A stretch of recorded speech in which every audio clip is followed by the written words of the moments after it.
Cek dicoba 1, 2,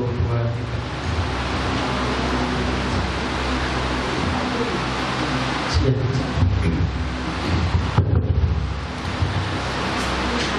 Bismillahirrahmanirrahim. Assalamualaikum warahmatullahi wabarakatuh. Waalaikumsalam warahmatullahi wabarakatuh. Alhamdulillah alladzi bi ni'matihi tatimmus shalihat. Segala puji bagi Allah Azza wa Jalla yang dengan nikmatnya segala sesuatu menjadi sempurna dan terlaksana. Allahumma salli wa sallim wa barik wa an'im ala habibika wa nabiyyika Muhammad wa ala alihi wa sahabatihi ajma'in.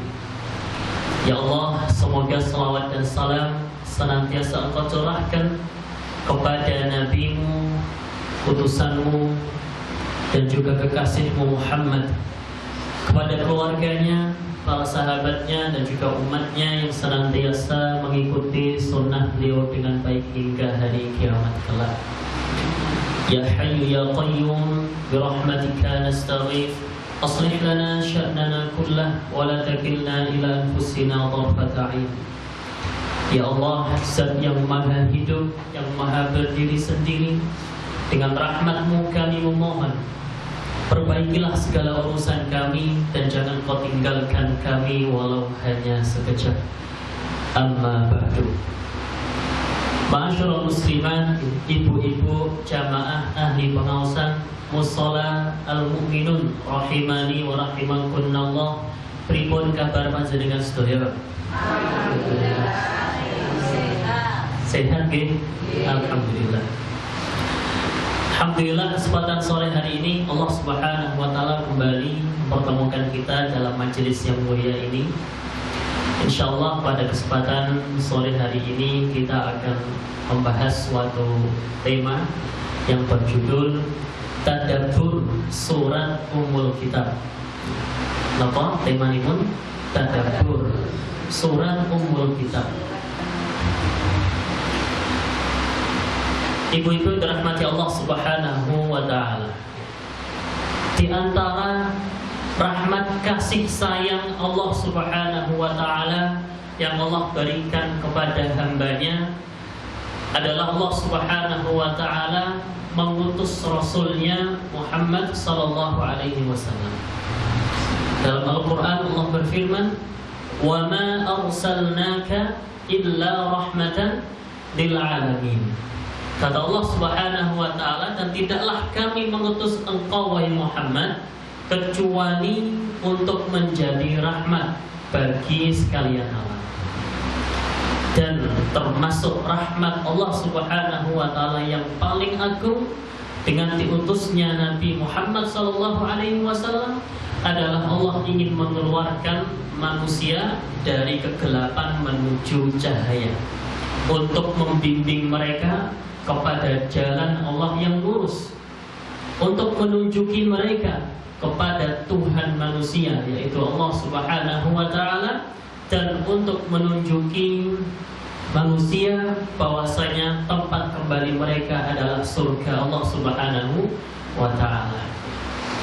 Maka diutuslah Nabi Muhammad sallallahu alaihi wasallam. Dalam perjalanan dakwahnya Nabi Muhammad sallallahu alaihi wasallam, kemudian Allah Subhanahu wa taala membekali beliau dengan mukjizat yang sangat agung. Mukjizat yang sampai pada detik ini masih dapat kita rasakan, masih dapat kita lihat, masih dapat kita saksikan, dan masih dapat kita ambil pelajarannya. Mukjizat apa itu? Yaitu adalah mukjizat Al-Quran. Kalau kita melihat mukjizat-mukjizatnya nabi-nabi yang terdahulu, ada tidak yang masih dapat kita rasakan sampai pada saat ini? Tidak ada. Mukjizatnya Nabi Musa, kemarin kita membahas kisahnya Nabi Musa, toh, nah, apa mukjizatnya kemarin? Tongkatnya berubah jadi ular. Masih ada sekarang? Tidak ada. Membelah lautan, apa Apa masih ada sekarang? Tidak ada. Tapi mukjizat yang Nabi Muhammad SAW yaitu Al-Quran adalah kitab suci yang kemudian Allah Subhanahu wa Ta'ala turunkan kepada Nabi Muhammad SAW yang sampai pada detik ini masih terjaga keasliannya. Tidak ada yang dapat merubah isi Al-Quran. Berbeda dengan kitab-kitab yang lain yang diturunkan kepada Rasul yang lain. Injil yang sekarang itu sudah bukan Injil yang dahulu lagi. Sudah banyak sekali dirubah sesuai dengan hawa nafsu mereka. Demikian pula Taurat dan juga kitab-kitab yang lainnya. Namun Al-Quran Allah Subhanahu wa Ta'ala sendiri yang menjaminnya. Inna nahnu nazzalna dzikra wa inna lahu lahafizun. Kata Allah Subhanahu wa Ta'ala, sesungguhnya kami yang menurunkan Al-Quran dan kami sendiri yang akan menjaganya. Maka sampai pada detik ini Al-Quran masih dapat kita baca sebagaimana Al-Quran yang dahulu diturunkan kepada Nabi Muhammad SAW. Tidak ada yang berubah walau hanya satu huruf ataupun satu harokat pun, masih terjaga keasliannya. Tujuan Allah Subhanahu wa Ta'ala kemudian menurunkan Al-Quran, Allah berfirman di dalam surat Shad ayat yang ke-80. Surat apa? Surat Shad ayat 88. Pangapunten, ayat 88. Allah berfirman, Kitabun anzalnahu ilaika mubarakun liyadabbaru ayatihi wa liyatadzakkara ulul albab.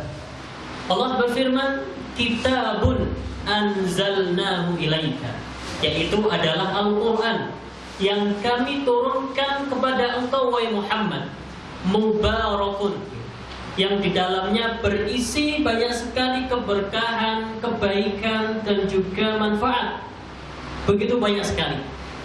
Liyadabbaru ayatihi, tujuannya adalah agar mereka mentadaburi ayat-ayatnya.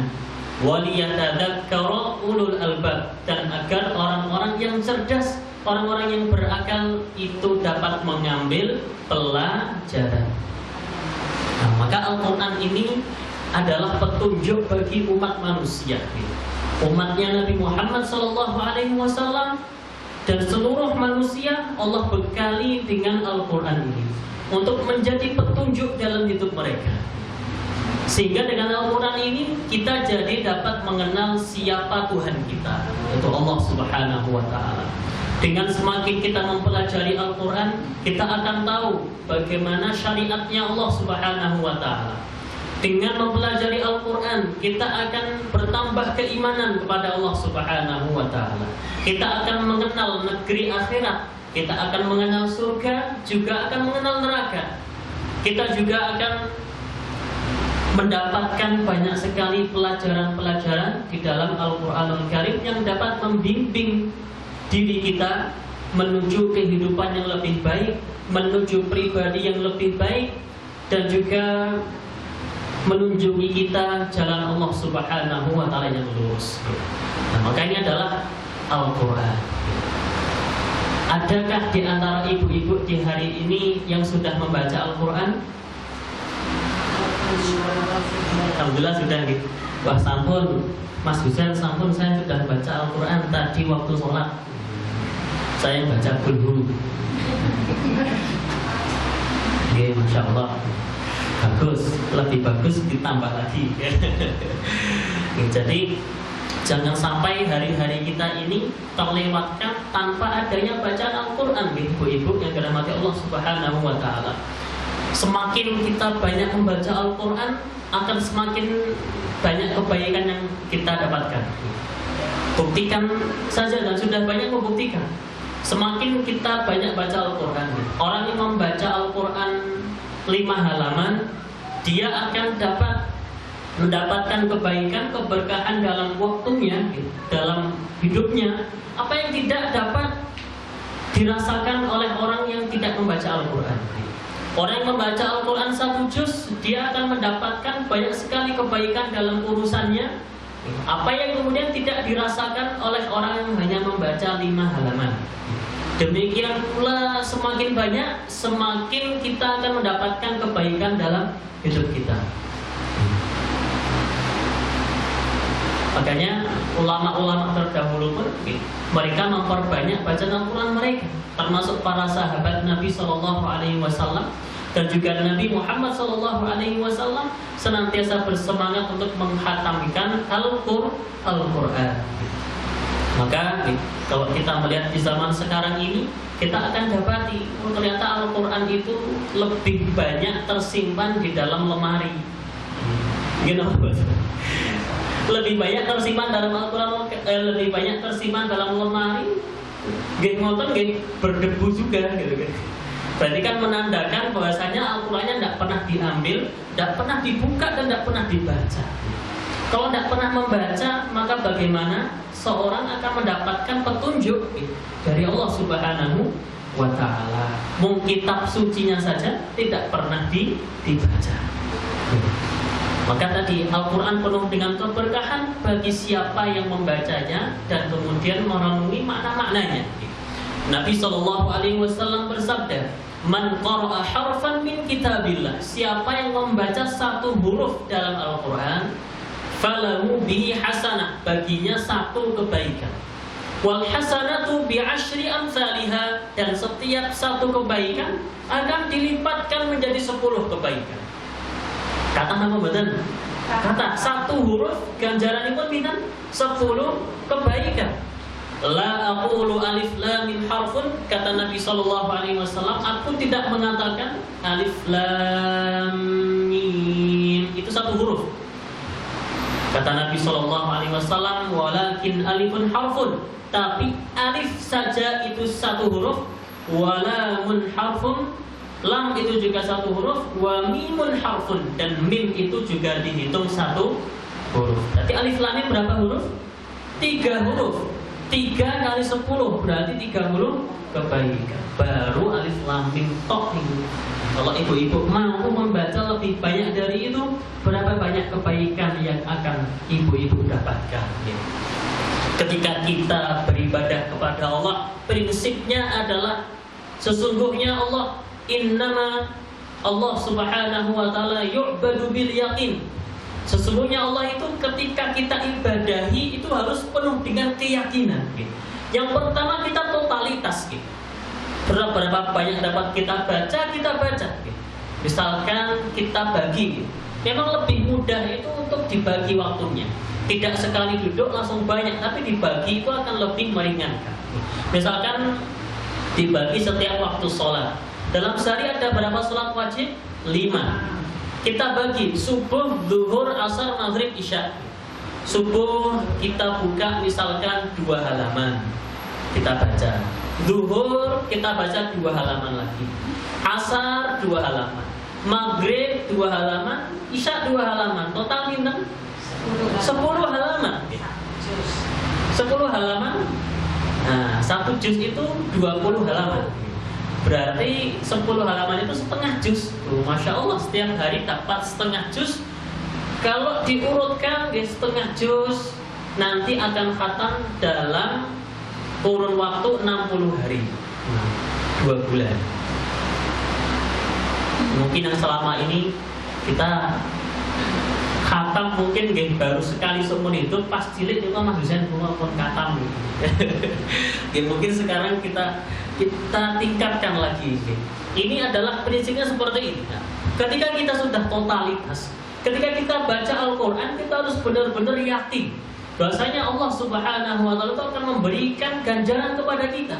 Sebagaimana disabdakan oleh Nabi SAW, setiap satu huruf itu akan diganjar dengan 10 kebaikan. Kita betul-betul dengan penuh keimanan yang kuat.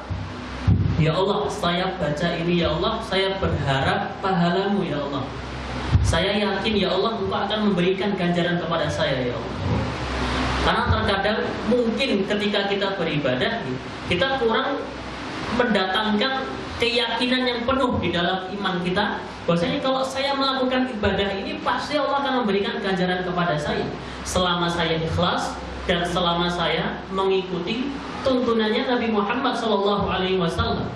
Kalau sudah ikhlas, mengikuti tuntunan Nabi Shallallahu Alaihi Wasallam, maka kalau kita beramal, kita penuh dengan keyakinan, insya Allah Allah Subhanahu Wa Taala akan memberikan ganjarannya kepada kita. Jadi kalau kita beribadah harus dihadirkan semangat ini. Jangan kita kalau sholat, wah sepenting kewajiban saya gugur Mas Husain. Kita lebih tingkatkan lagi pemikiran kita, ya Allah, saya sudah sholat, ya Allah, saya berharap pahalamu, ya Allah. Saya benar-benar ini melakukan ini karena saya tunduk dan patuh kepadamu, ya Allah. Saya berharap pahalamu, ya Allah. Demikian pula ketika kita membaca Al-Quranul Karim, liyadabbaru ayatihi. Nah, tujuannya Al-Quran diturunkan agar kita mentadaburi ayat-ayatnya. Maka tema kita adalah mentadaburi surat Ummul Kitab. Ini sebagai pembuka agar kita bersemangat untuk kembali menghidupkan Al-Quran di dalam hidup kita. Yang selama ini Al-Quran jauh dari kita, semoga dengan pembuka yang tadi, pengenalan yang tadi, kita lebih cinta terhadap Al-Quran, kita jadi semakin tahu apa tujuan Al-Quran diturunkan, dan kita semakin bersemangat untuk menjadi hamba Allah yang semakin baik-baik dan lebih baik lagi. Surat Ummul Kitab. Ummul Kitab niku napa ibu-ibu? Surat Ummul Kitab niku surat napa? Itu adalah nama lain dari surat Al-Fatihah. Kita sering menyebutnya surat Al-Fatihah. Surat yang pertama di dalam urutan Al-Quranul Karim. Padahal Al-Fatihah itu punya nama-nama yang banyak ibu-ibu. Jadi tidak hanya Al-Fatihah. Ternyata di dalam banyak dalil disebutkan tidak hanya Al-Fatihah, akan tapi ada nama lain. Misalkan surat Ummul Quran atau induknya Al-Quran, ibu Al-Quran, karena dia terletak di awal. Surat-surat yang lain datang setelahnya, maka dinamakan Ummul Quran. Kemudian ada lagi As-Sab'ul Mathani. As-Sab'ul Mathani. As-Sab'u itu artinya 7. Al-Mathani itu artinya adalah yang diulang-ulang. Berarti 7 ayat yang diulang-ulang.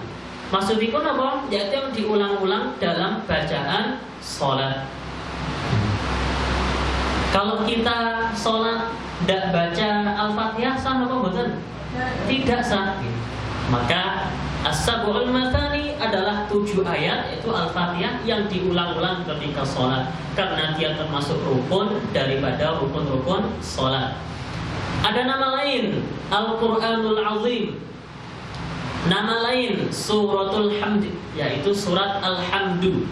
Surat Al-Hamd, pujian kepada Allah Subhanahu wa Ta'ala. Ini adalah nama-nama lain daripada surat Al-Fatihah. Enten pinten wau ingkang kita sebutkan.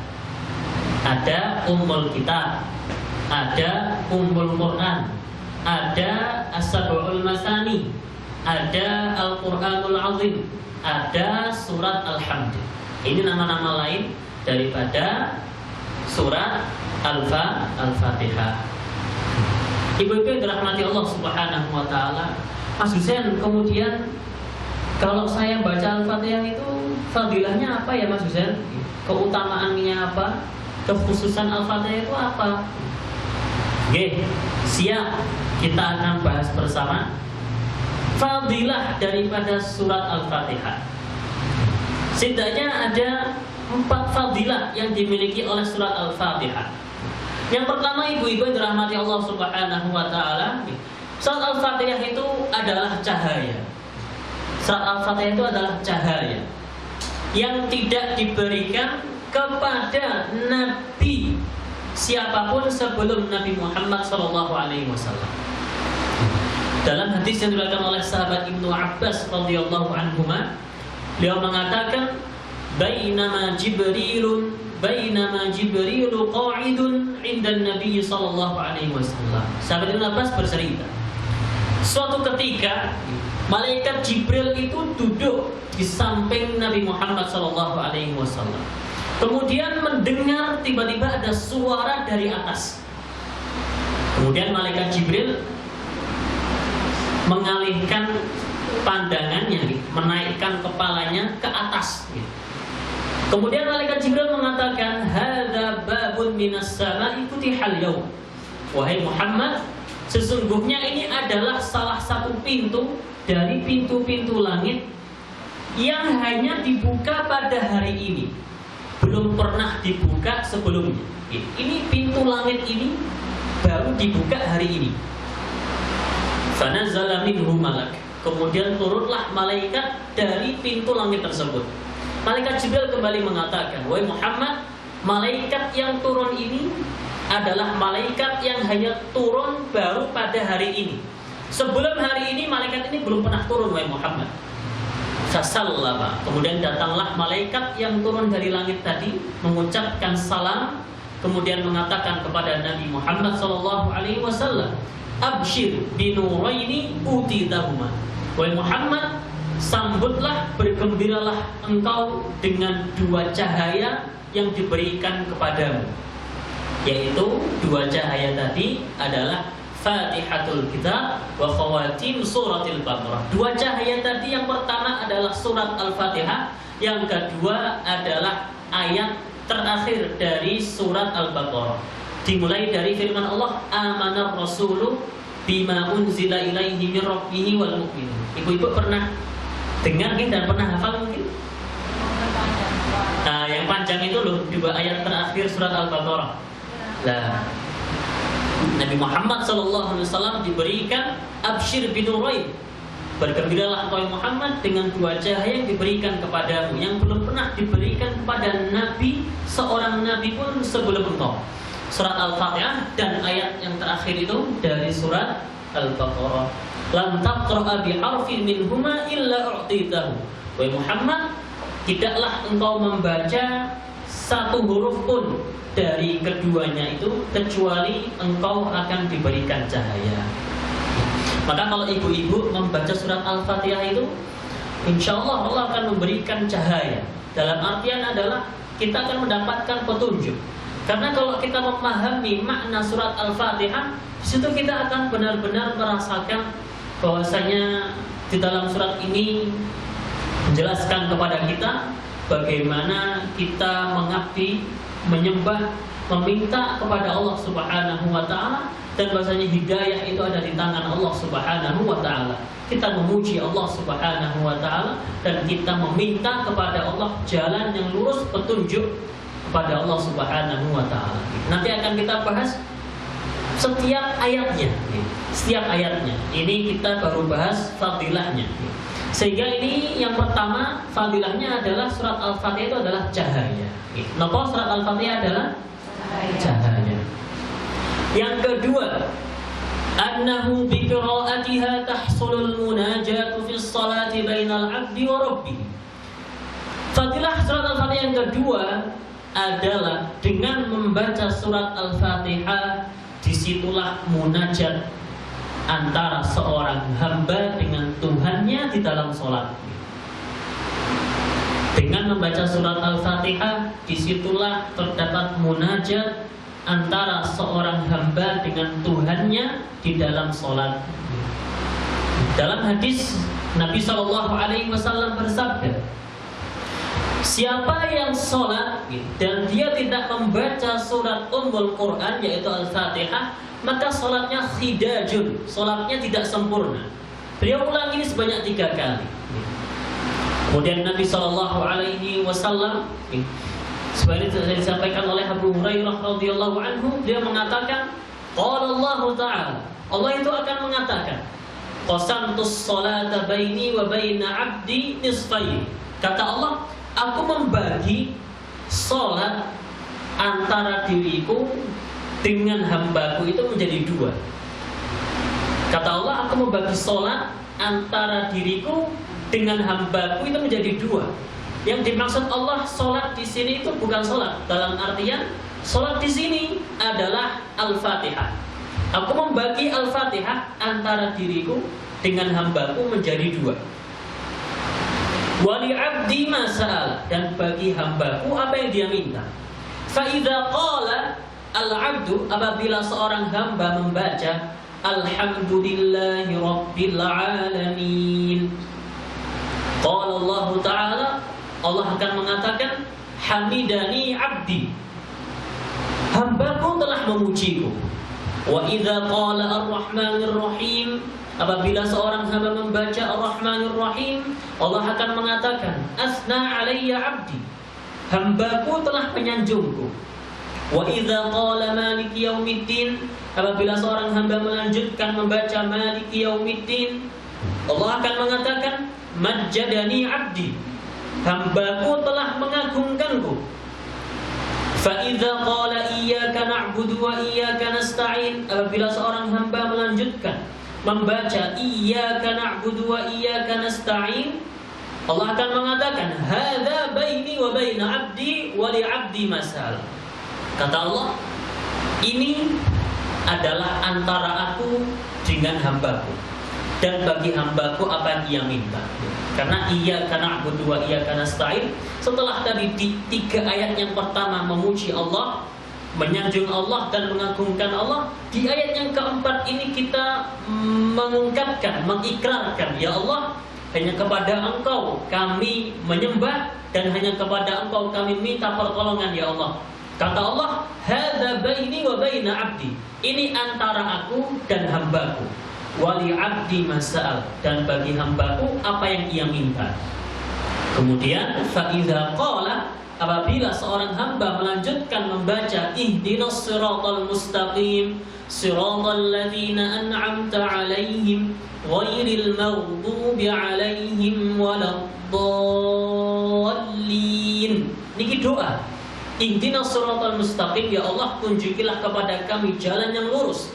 Siratal ladzina an'amta 'alaihim ghairil maghdubi 'alaihim waladdallin, yaitu jalan, ya Allah, yang Engkau beri nikmat kepada mereka.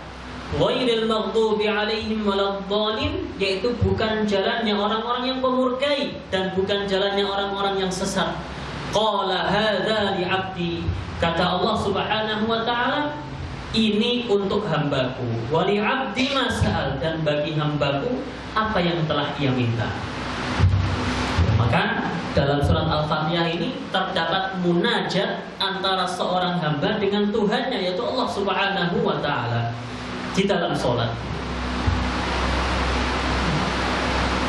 Maka kalau kita membaca Al-Fatihah, maka seakan-akan kita merasakan kalau kita membaca setiap ayat-ayatnya itu, Allah akan mengatakan sebagaimana disabdakan Nabi Muhammad SAW. Allah akan mengatakan pada zahirnya di sini, Allah akan mengatakan kepada para malaikatnya, hambaku telah memujiku, hambaku telah menyanjungku, hambaku telah mengagungkanku. Ini antara aku dengan hambaku, baginya apa yang ia minta. Kemudian kita berdoa, kata Allah, ini untuk hambaku dan bagi hambaku apa yang ia minta. Maka di sini terdapat munajat antara seorang hamba dengan Allah Subhanahu wa taala. Saged dipahami? Saged nggih? Nah, niki salah satu dari keutamaan surat Al-Fatihah. Selanjutnya nggih, yang ketiga dari 4 nggih, annahu la sholata liman lam yaqra biha. Surat Al-Fatihah ini adalah surat yang kalau tidak dibaca dalam sholat, maka sholat seorang tidaklah sah gitu. Maka surat Al-Fatihah ini termasuk rukun daripada rukun sholat.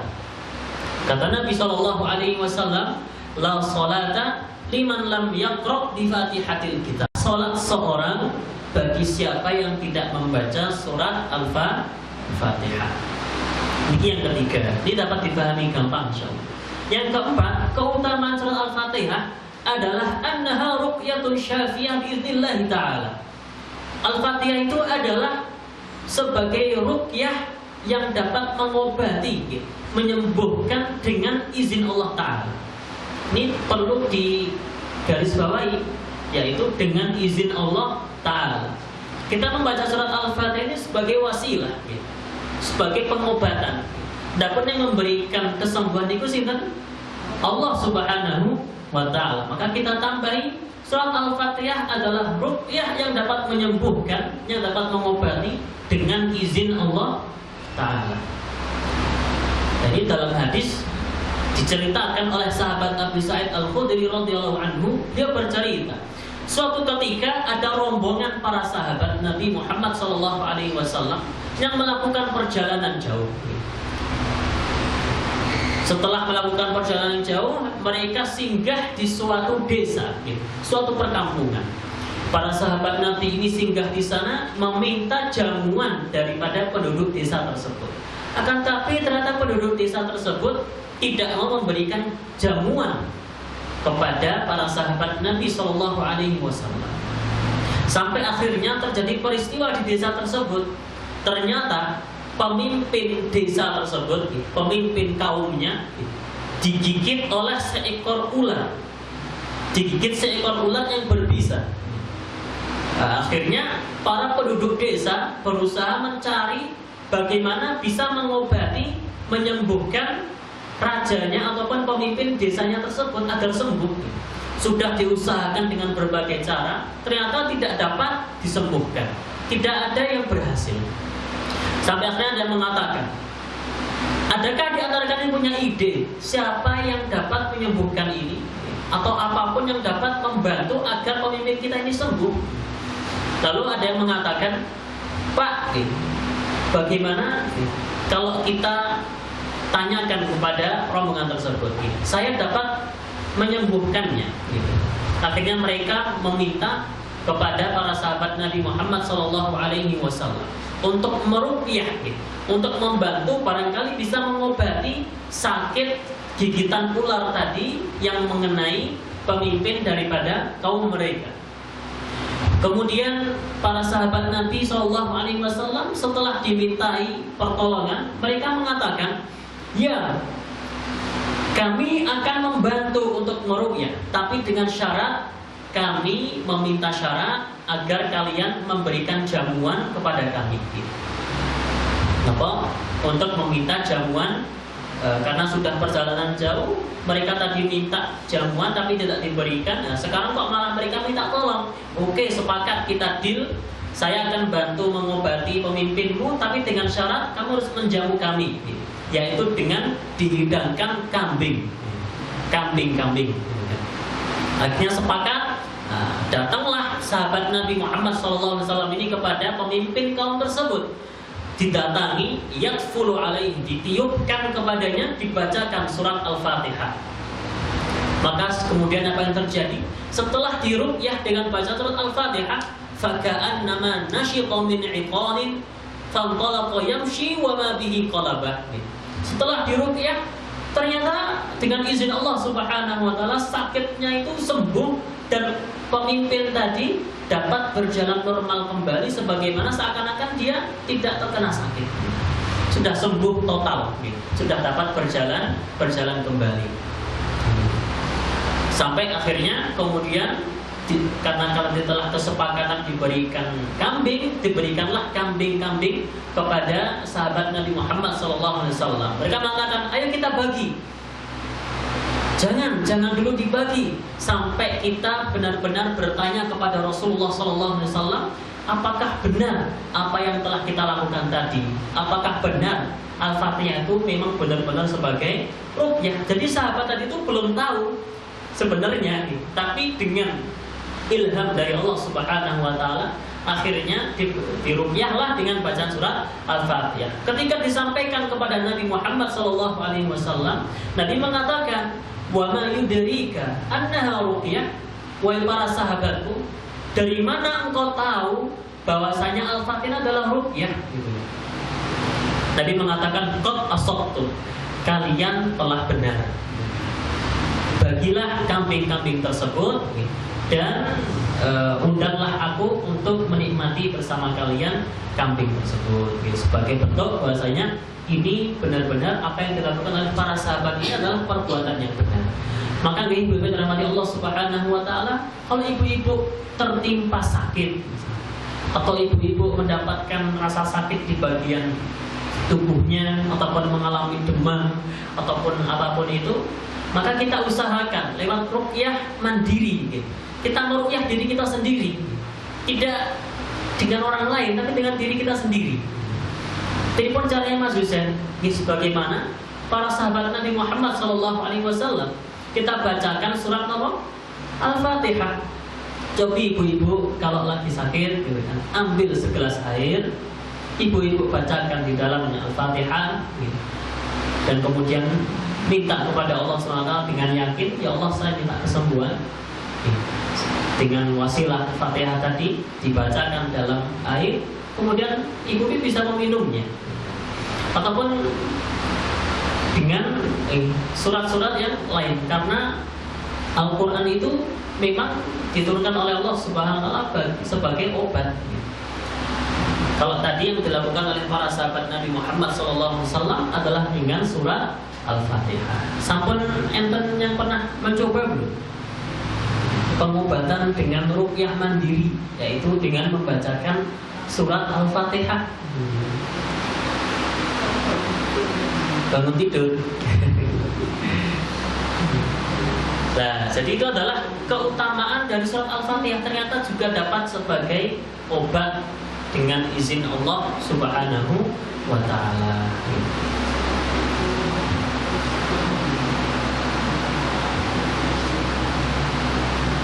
A'udzu billahi minasyaitonir rajim. Bismillahirrahmanirrahim. Alhamdulillahi rabbil alamin. Ar-Rahmanir Rahim. Maliki yaumiddin. Iyyaka na'budu wa iyyaka nasta'in. Ihdinas siratal mustaqim.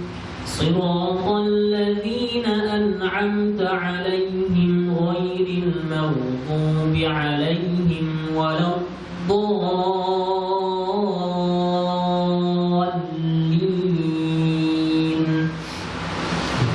Surat Al-Fatihah. Allah Subhanahu wa Ta'ala berfirman, Alhamdulillahi Rabbil Alamin. Segala puji bagi Allah Subhanahu wa Ta'ala, Tuhan semesta alam. Ar-Rahmanir Rahim.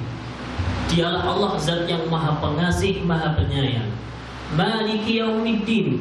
Dialah Allah zat yang maha merajai hari kiamat. Iyyaka na'budu wa iyyaka nasta'in. Ya Allah, hanya kepada Engkau kami menyembah, hanya kepada Engkau kami meminta pertolongan. Ihdinas siratal mustaqim. Ya Allah, tunjukilah kepada kami jalan yang lurus. Siratal ladzina an'amta 'alaihim, yaitu jalan orang-orang yang Engkau berikan nikmat kepada mereka. Ghairil maghdubi 'alaihim waladdallin, yaitu bukan jalannya orang-orang yang Engkau murkai dan bukan jalannya orang-orang yang tersesat. Ini arti secara umumnya seperti ini. Allah Subhanahu wa Ta'ala di ayat yang pertama, Allah berfirman, Alhamdulillahirabbil alamin. Alhamdu itu adalah pujian. Kita memuji Allah Subhanahu wa Ta'ala. Segala pujian yang baik itu hanya milik Allah, hak mutlaknya Allah Subhanahu wa Ta'ala, penuh dengan kesempurnaan. Tidak ada yang mendapatkan kekhususan yang mutlak ini kecuali hanya Allah Subhanahu wa Ta'ala. Allah terpuji, Allah Subhanahu wa Ta'ala maha terpuji dari dua sisi setidaknya. Yang pertama adalah dari sifat-sifat Allah Subhanahu wa Ta'ala. Zat Allah Subhanahu wa Ta'ala yang punya sifat-sifat yang sempurna, yang tidak ada kekurangan ataupun aib dalam sifatnya Allah Subhanahu wa Ta'ala. Allah punya Asmaul Husna, Allah juga punya sifat-sifat yang mulia. Allah Subhanahu wa Ta'ala adalah zat yang memiliki nama-nama dan sifat-sifat yang mulia. Tidak ada kekurangan di dalamnya. Makanya di dalam akidah kita, ketika kita mengimani Allah Subhanahu wa Ta'ala, kaidah dalam iman terhadap asma wa sifat itu adalah al-imanu, yaitu beriman bikulli ma wasafa bihi nafsahu aw wasafa bihi rasuluhu Muhammad sallallahu alaihi wasallam. Jadi kita beriman dengan apa yang Allah sifati dirinya sendiri, apapun yang disifati oleh Nabi Muhammad sallallahu alaihi wasallam, min ghairi tahrifin wa min ghairi ta'tilin wa min ghairi takyifin wa min ghairi tamthil. ketika di hadapan kita ibu-ibu ada sifat Allah. Termasuk sifat Allah apa Mas Husain? Allah sebutkan bahwasanya Allah punya tangan. Allah sebutkan bahwasanya Allah itu punya wajah. Allah sebutkan dalam Al-Quran bahwasanya Allah punya kaki. Kita mengimani apa yang Allah sifati dengan syarat, dengan kaidah satu, min ghairi tahrifin, tanpa kita menyelewengkan maknanya. Yang kedua, wa min ghairi ta'dil, tanpa kita menolak maknanya. Yang ketiga, wa min ghairi taqyif, yaitu tanpa menanyakan bagaimana caranya ataupun bagaimana wujud aslinya.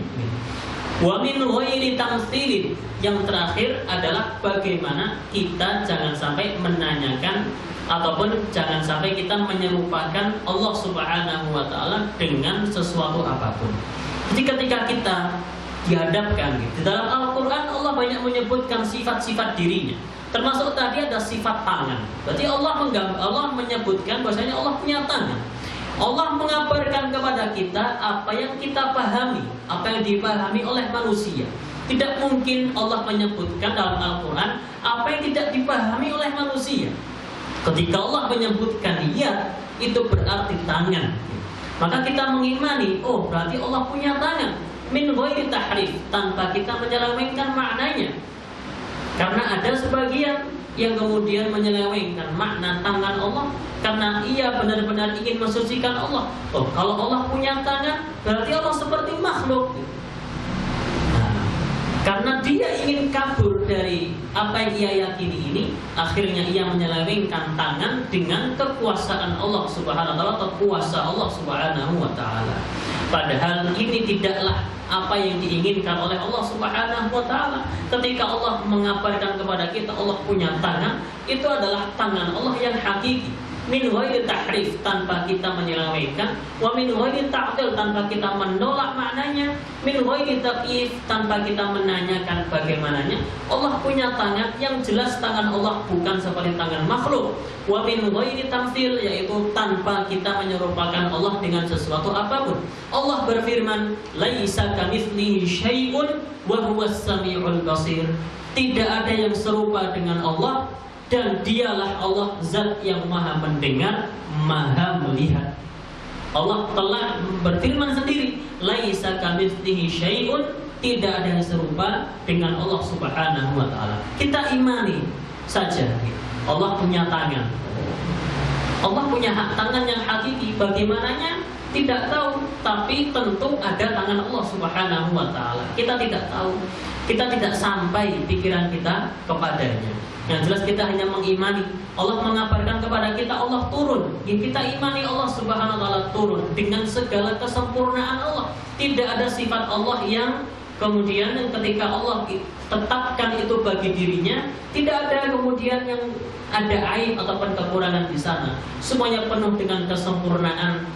Karena dia adalah Allah Subhanahu wa ta'ala, zat yang tidak ada yang dapat menyerupai Allah Subhanahu wa ta'ala. Maka alhamdulillahirabbil alamin, maknanya adalah segala puji bagimu ya Allah yang penuh dengan kesempurnaan, pujian yang tidak ada kekurangan, pujian yang tidak ada kecacatan di dalamnya. Allah maha sempurna, Allah maha terpuji. Yang kedua, alhamdulillah adalah atas nikmat Allah Subhanahu wa ta'ala yang Allah berikan kepada kita. Selama ini dari semenjak kita bayi lahir jebret sampai dengan kita gede besar seperti ini, sungguh banyak sekali nikmat Allah yang Allah berikan kepada kita. Ya Allah, saya dulunya lemah, sekarang saya dapat berjalan. Ya Allah, saya dulunya tidak punya apa-apa, sekarang Kau berikan kepada hamba kecukupan. Ya Allah, dulunya hamba adalah seorang yang bukanlah siapa-siapa, seorang yang tidak memiliki pekerjaan. Sekarang alhamdulillah hamba punya pekerjaan ya Allah. Sekarang hamba dapat menempuh pendidikan yang tinggi. Sekarang hamba dapat meraih ini dan itu. Sekarang hamba telah meraih kesuksesan ya Allah. Alhamdulillah ya Allah, selama ini hamba telah diberikan kesehatan ya Allah. Hamba diberikan kesehatan, hamba dapat beraktivitas normal ya Allah. Hamba tidak bolak-balik rumah sakit ya Allah. Alhamdulillah. Ya alhamdulillah rabbil alamin. makna yang kedua adalah kita mengucapkan syukur kepada Allah atas nikmat Allah yang begitu banyak kepada kita. Alhamdulillah, segala puji untuk siapa? Lillah, mutlak hanya milik Allah Subhanahu wa taala. Siapakah Allah? Rabbil alamin, yaitu adalah Tuhan semesta alam. Di sini Allah menisbatkan kepada dirinya rububiyah, yaitu sifat-sifat ketuhanan, yaitu bahasanya Tuhan itu harus mencipta. Kalau ada yang mengaku Tuhan, maka dia telah salah, karena dia tidak dapat menciptakan sesuatu apapun. Kita lihat bahasanya Allah Subhanahu wa taala adalah Tuhan satu-satunya, Allah lah yang menciptakan. Allah kemudian yang menjaga kita, memelihara kita, Allah memberikan, mengatur alam semesta ini. Allah yang menciptakan gunung yang begitu tinggi menjulang, begitu kokoh dia berdiri, samudra yang begitu luas, tanaman-tanaman, tumbuhan yang begitu indah dengan segala macam corak keindahannya. Zat yang kemudian ngecat tumbuhan itu bisa menjadi warna-warni. Itu semua adalah Allah Subhanahu wa taala, Rabbul alamin, Tuhan semesta alam. Siapakah Allah? Ar-Rahmanir Rahim, yaitu adalah zat yang maha pengasih, maha penyayang. Setelah tadi Allah gambarkan bahwasanya Allah lah penguasa alam semesta ini, Allah adalah Tuhan semesta alam. Di sana mengandung makna bahwasanya Allah Subhanahu wa taala itu yang paling berkuasa. Maka kemudian Allah berfirman Ar-Rahmanir Rahim untuk memunculkan rasa harap seorang hamba. Ar-Rahmanir Rahim, Allah gambarkan, Allah sifati dirinya, Allah namai dirinya Ar-Rahman, yaitu zat yang maha pengasih. Ar-Rahim, zat yang maha penyayang. Sebenarnya Ar-Rahman dan Ar-Rahim ini punya kemiripan. Artinya adalah zat yang memiliki rahmat. Akan tapi kalau Ar-Rahman ini menunjukkan Dzur Rahmatil Wasi'ah, yaitu Allah zat yang memiliki rahmat yang begitu luas. Siapapun yang ada di alam semesta ini Allah berikan rahmat. Tidak hanya manusia, bahkan tumbuhan, juga hewan, juga jin pun juga Allah berikan rahmat. Kalau seandainya tidak ada rahmat Allah untuk mereka tidaklah dapat bisa hidup sampai dengan hari ini. Maka semua Allah berikan rahmat umum Allah. Karena Allah Subhanahu wa taala zat yang maha pengasih, yang kasih sayangnya meliputi segala sesuatu. Kemudian Ar-Rahim adalah khusus kasih sayang Allah teruntuk siapa yang Allah kehendaki. Sinten niku, yaitu adalah orang-orang yang beriman, kasih sayang khusus dari Allah Subhanahu wa taala. Wa kana bil mu'minina rahima. Kata Allah, sesungguhnya Allah itu adalah zat yang maha pengasih, begitu penyayang terhadap orang-orang yang beriman. Iman itu adalah kasih sayang Allah begitu besar kepada kita. Ketika Allah berikan kepada kita hidayah iman, hidayah istiqomah, hidayah kita dapat melaksanakan ketaatan kepada Allah, hidayah Allah tunjukkan kepada kita ini yang benar, ini yang salah, hidayah Allah bimbing kita untuk menjauhi maksiat, hidayah Allah istiqomahkan kita di atas iman dan agama Islam ini. Itu adalah kasih sayang Allah Subhanahu wa taala yang Allah berikan kepada kita. Tapi terkadang tidak kita sadari. Padahal ini adalah kasih sayang Allah yang begitu besar kepada kita.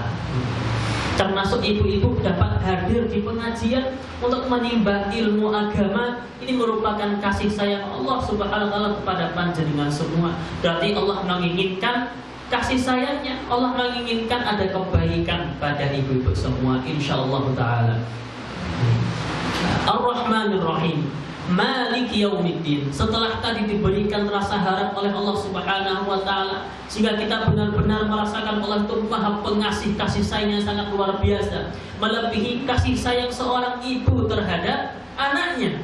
Kasih sayang Allah begitu luar biasa. Allah kemudian berfirman, Malik Yaumiddin, dialah Allah Subhanahu wa taala zat yang maha merajai hari kiamat. Allah ingatkan kita, seakan-akan Allah berikan rasa takut kepada kita, bahwasanya kita ini tinggal di dunia ini tidaklah selamanya. Kelak akan ada hari kiamat. Kita semua pasti akan mati. Pasti kita semua akan meninggalkan dunia ini, dan kita akan menuju negeri akhirat, negeri kita yang sesungguhnya itu negeri akhirat. Setelah melalui perjalanan dunia yang hanya sebentar, kita akan menghadapi kehidupan akhirat. Malik Yaumiddin, Allah Subhanahu wa Ta'ala adalah penguasa hari pembalasan.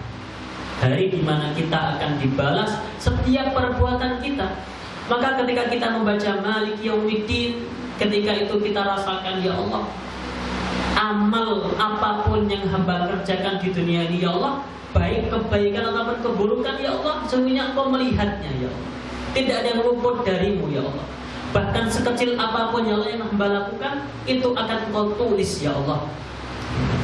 Maka ini akan memunculkan rasa takut di dalam diri seorang hamba kepada Allah Subhanahu wa Ta'ala, bahwa kelak ia akan benar-benar dibangkitkan, akan diberikan balasan terhadap apa yang telah dahulu ia perbuat. Tidak ada satupun yang luput dari hitungannya Allah Subhanahu wa Ta'ala. Maliki Yaumiddin, Dia adalah Allah, Zat yang maha merajai hari pembalasan. Iyyaka na'budu wa iyyaka nasta'in. Setelah tadi kita memuji Allah di 3 ayat pertama, ya Allah, Engkau adalah Tuhan semesta alam, ya Allah. Engkau adalah Zat yang maha pengasih, maha penyayang, ya Allah. Engkau adalah pemilik yang merajai hari pembalasan, hari kiamat, ya Allah. Iyyaka na'budu wa iyyaka nasta'in. Kita berikrar, kita mengucapkan iyyaka na'budu, ya Allah, hanya kepada Engkau, ya Allah, kami menyembah, hanya kepada Engkau kami meminta pertolongan, ya Allah. Karena ketika Allah menyebutkan rububiyah Allah, ketika Allah menyebutkan sifat ketuhanan Allah, bahwasanya Allah Zat yang maha merajai, Allah Zat yang maha menciptakan ini dan itu, Allah yang mengatur alam semesta, tujuan daripada itu semua adalah agar kita benar-benar menyadari bahwasanya yang menciptakan segala keindahan dengan kesempurnaan ini, segala yang mengatur alam semesta ini, Dialah satu-satunya yang berhak untuk disembah dan diibadahi. Dialah Allah Subhanahu wa Ta'ala. Maka kalau kita melihat gunung, kita melihat tumbuhan, kita melihat hewan, apapun makhluknya Gusti Allah Subhanahu wa Ta'ala, kita harusnya bisa mengambil di balik itu ada pelajaran bahwasanya yang menciptakan ini dengan begitu sempurna, Dia adalah satu-satunya Zat yang berhak untuk kita sembah. Sinten niku? Yaitu adalah Allah Subhanahu wa Ta'ala. Iyyaka na'budu, ya Allah, hanya kepada Engkau hamba menyembah. Wa iyyaka nasta'in, dan hanya kepada Engkau, ya Allah, hamba meminta pertolongan. Maka di sini berisi bahwasanya kita berlepas diri dari segala macam bentuk kita mengaku kuat ataupun kita ujub dengan diri kita sendiri. Kita ini adalah makhluk Allah yang lemah. Kita tanpa Allah bukanlah siapa-siapa. Allah yang memberikan kekuatan kepada kita, Allah yang memberikan kesehatan kepada kita, Allah yang memberikan kecerdasan kepada kita, Allah yang memudahkan segala urusan kita. Maka kita hanya memintakan itu kepada Allah Subhanahu wa Ta'ala. Wa iyyaka nasta'in, dan hanya kepada Engkau, ya Allah, hamba meminta pertolongan. La haula wala quwwata illa billah. Tidak ada daya dan upaya kecuali milik siapa? Milik Allah Subhanahu wa Ta'ala. Ihdinas siratal mustaqim. Setelah kita mengikrarkan hanya kepada Allah kita menyembah, dan hanya kepada Allah kita minta pertolongan, kita berdoa kepada Allah. Ihdinas siratal mustaqim, ya Allah, tunjukilah kepada kami jalan yang lurus. Siratal ladzina an'amta 'alaihim, yaitu jalan orang-orang yang Kau beri nikmat kepada mereka. Jalannya siapa berarti? Yaitu jalannya wa may yuti'illaha war rasula fa ulaika ma'al ladzina an'ama Allahu 'alaihim minan nabiyyin, yaitu jalannya para nabi, was-siddiqin, jalannya orang-orang yang jujur, wasyuhada, jalannya orang-orang yang syahid, was-shalihin, dan jalannya orang-orang yang soleh, wa hasuna ulaika rafiqa, dan mereka adalah sebaik-baik sahabat, sebaik-baik teman. Maka kita minta kepada Allah Subhanahu wa Ta'ala agar diberikan petunjuk jalan sebagaimana jalan yang Allah berikan kepada mereka. Jalan yang lurus, jalan yang penuh dengan petunjuk dari Allah, jalan yang tidak ada bengkok di dalamnya. Kita istiqomah di atas agama Allah Subhanahu wa Ta'ala. ghairil maghdubi alaihim waladdallin, yaitu bukan jalannya orang-orang yang Allah murkai dan bukan jalannya orang-orang yang tersesat. Siapa yang Allah murkai? Yaitu adalah orang-orang yang mereka punya ilmu tapi tidak diamalkan. Sinten orang yang Allah murkai? Yaitu orang-orang yang punya ilmu dan tidak diamalkan. Seperti siapa? Seperti bangsa Yahudi. Mereka punya ilmu tapi tidak diamalkan. Waladdallin, dan bukan jalannya orang-orang yang tersesat. Siapakah mereka? Yaitu adalah orang-orang yang mereka beribadah kepada Allah, rajin ibadahnya, tapi tanpa didasari dengan ilmu yang benar. Kalau tadi dia punya ilmu nggak mau ibadah, kalau ini dia ibadahnya rajin tapi tidak didasari dengan ilmu. Makanya kita menjadi umat yang pertengahan, gitu. Kita jadi umat yang pertengahan. Kita belajar sehingga kita punya ilmu. Setelah kita punya ilmu, kita beramal.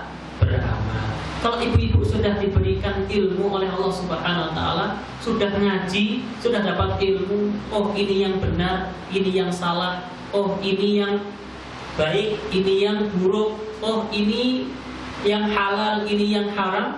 Kalau sudah dapat ilmu, maka diamalkan. Jangan sampai tidak punya ilmu tapi tidak diamalkan. Dan kemudian kalau kita ingin beramal, pastikan kita punya ilmunya. Apakah orang bisa sholat tanpa belajar? Tidak bisa. Apakah orang bisa ngaji tanpa belajar? Tidak bisa. Apakah orang itu tahu caranya mengeluarkan harta zakat yang wajib tanpa adanya ilmu? Tidak bisa. Apakah orang bisa berpuasa tanpa adanya ilmu? Tidak bisa. Maka kita perlu belajar, perlu menambah ilmu untuk bekal kita beramal. Kita minta kepada Allah ini. Maka kalau ibu-ibu semua sholat, utamanya, maka rasakan tadabburi setiap ayat-ayatnya, sehingga kita akan semakin tunduk kepada Allah Subhanahu wa taala. Kita diingatkan di ayat yang pertama tadi bahwasanya Allah adalah Tuhan semesta alam. Kemudian Allah mensifati dirinya. Allah sebutkan siapakah Allah? Allah adalah zat yang maha pengasih, maha penyayang. Di situ tumbuh rasa harap kita kepada Allah. Ya Allah, kasih sayangmu begitu luas ya Allah. Kasihilah hamba ya Allah, kasihilah hamba. Kemudian Malik Yaumiddin, di situ kita diingatkan bahwasanya telah akan ditegakkan hari pembalasan atas setiap amal kita. Maka setelah sholat itu, kalau seorang hamba itu benar, seharusnya setelah sholat itu seorang hamba akan menjadi semakin takut kepada Allah, karena ia telah diingatkan di surat Al-Fatihah tadi. Setiap kali dia mau berbuat, mau berucap atau tidaklah dia berbuat kecuali telah dia pastikan bahwasanya ini adalah benar. Apalagi di zaman sekarang ini, ibu-ibu, begitu banyak fitnah-fitnah tersebar, ataupun begitu banyak berita-berita yang hoax, ataupun begitu banyak tuduhan-tuduhan yang keji, ataupun begitu banyak komentar-komentar pedas yang kita ucapkan. Maka niki kaidah dari guru saya, ibu-ibu, semoga dapat menjadi faedah. Ketika kita mendapatkan suatu kabar, maka yang pertama kali kita lakukan adalah kita menahan lisan kita itu. Ataupun kalau zaman sekarang, kita tahan jari kita itu untuk mengetik apapun, karena kita tidak tahu yang pasti itu apa. Kita tidak tahu apakah kabar itu benar ataukah salah. Kita tidak tahu apakah kabar itu hoax ataupun bukan. Maka kita menahan lisan kita, menahan apapun itu dari menyebarkan berita ini ataupun dari mengomentari ini. Kadang-kadang kita latah gitu kan. Kalau ada berita apa, wah langsung kita berkomentar. Kadang komentarnya pedas dan kadang menimbulkan tuduhan dan lain sebagainya. Seorang muslim yang sejati adalah seorang muslim yang ketika mendapatkan kabar, dia tahan lisan dia. Al-muslimu man salimal muslimuna min lisanihi wa yadihi. Seorang muslim sejati adalah seorang muslim yang muslim lainnya selamat dari lisan dan juga tangannya. Maka Dengan kita membaca Maliki Yaumiddin, kita akan takut kepada Allah. Pasti nanti akan ada hari kiamat, nanti ada hari pembalasan. Bagaimana kita bertanggung jawab di hadapan Allah Subhanahu wa Ta'ala, Zat yang maha adil, Zat yang tidak terluput sesuatu apapun darinya. Ketika kita menjawab, bagaimana dulu komentar kita terhadap suatu kabar ataupun peristiwa apa yang tidak kita ketahui keasliannya, dan komentar kita itu mengandung fitnah ataupun tuduhan ataupun sesuatu yang tidak benar ataupun merendahkan orang lain ataupun mencemarkan nama baiknya ataupun dan yang lain sebagainya. Takutlah kepada Allah Subhanahu wa Ta'ala, kelak kita akan dihisab di hadapan Allah Subhanahu wa Ta'ala. Kemudian kita mengakui Allah sebagai Tuhan kita, kita minta kepada Allah dan kita berdoa minta hidayah kepada Allah Subhanahu wa Ta'ala di akhir ayat yang ke-7 di surat Al-Fatihah. Ini sedikit tentang tadabbur dari surat Al-Fatihah. Pas jam 5 ini kecepatan lebih jamnya. Nek laptop kula niki jam 5.01. Semoga dapat bermanfaat bagi ibu-ibu, dapat dipahami insyaallah. Semoga dapat kita amalkan. Karena ilmu itu adalah yang dapat kita amalkan. Ilmu yang manfaat adalah ilmu yang mendatangkan perubahan kebaikan di dalam hidup kita. Semoga Allah tambahkan keimanan, semoga Allah tambahkan ilmu manfaat kepada kita dan keistiqomahan. Allahumma inna nas'aluka ya dzal jalali wal ikram. Allahumma shalli ala Muhammad wa ala alihi wa sahbihi ajma'in. Allahumma qsim lana min khasyyatika ma tahulu bainana wa bainal ma'asik, wa min ta'atika ma tuballighuna bihi jannatak, wa min al-yaqini ma tuhawwinu bihi alaina masa'ibad dunya.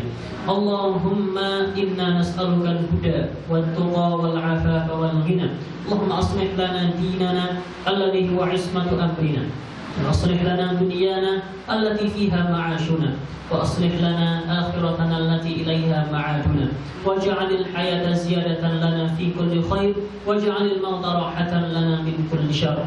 Rabbana ighfir lana wa liwalidina warhamhum kama rabbawna shighara. Rabbana atina fid dunya hasanah wa fil akhirati hasanah wa qina adzaban nar. Subhanakallahumma rabbana wa bihamdika asyhadu an la ilaha illa anta astaghfiruka wa atubu ilaik. Wa sallallahu ala nabiyyina Muhammadin wa akhiru da'wana alhamdulillahi rabbil alamin.